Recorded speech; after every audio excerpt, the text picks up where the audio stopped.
that reads after the chapter, Kutera Selassa, PINEAL Yemilowin Nakala, Yegeza Metahafa, Raiye Egezi Abihera Yilawala.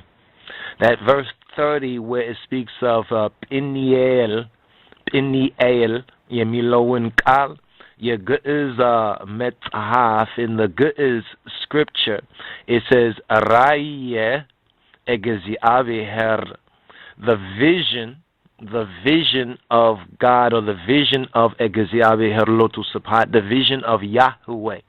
It reads the vision of Yahweh instead of PINEAL in the Ge'ez Metahaf. So this is also an interesting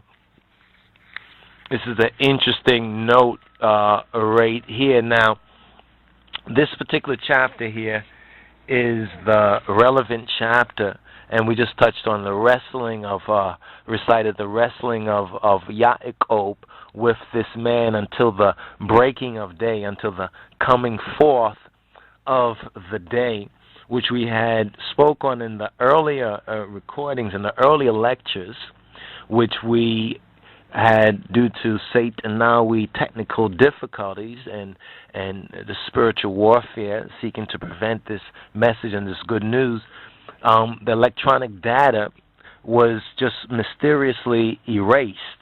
That we lost the electronic data, and this occurred twice with this particular teaching.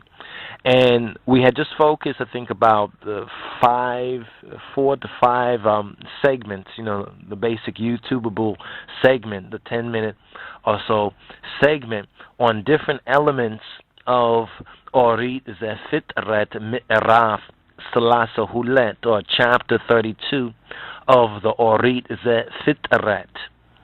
And we'd like to go over this once again for the disciples, for our brothers and the brotherhood out there that are studying the ABBA Keddus and the Sabbath house, the sabbatical readings with us, since we're in the 8th Sabbath, the 8th sabbatical, Azizacho Bamarinya, or in the Hebrew YHWH, which begins at verse 4 of Genesis chapter 32, Orit Ze Fitret Mi'raf Selassa Hulet. But it's important in this particular chapter because there's a lot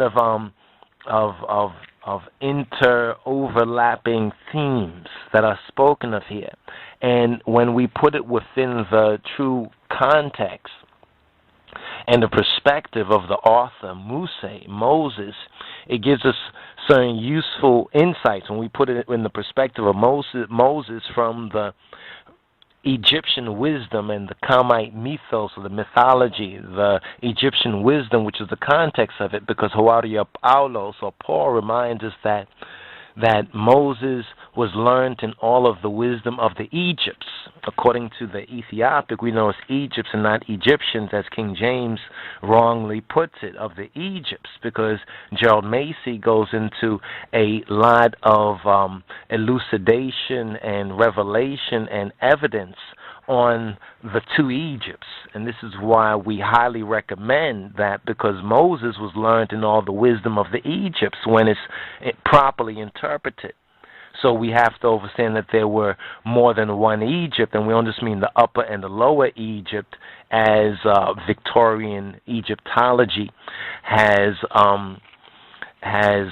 forced the world to accept, based on the fact that ones like Budge and others took a lot of the art and fact out of Egypt, and it's in the British Museum. So much of what the world has first gotten to know of ancient Egypt in recent times is based on Victorian, the English Victorian Egyptology and their interpretation of it. So that needs to be noted too, because that puts a false contextualization on it. That puts this Eurocentric Gentile. It puts a Gentile tone or shading on it, and we already battling against, the counterfeit image of Jesus Christ, Iyesus Christos, not saying Zeus or Jesus, because Jesus is Jesus, like YES is yes, and YSUS is Iyesus.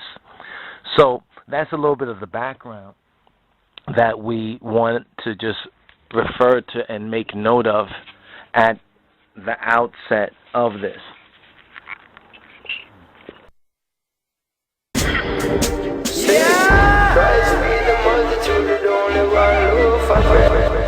Here, that reads after the chapter, Kutera Selassa, PINEAL Yemilowinakala, Yegeza Metahafa, Raiye Egezi Abihera Yilawala.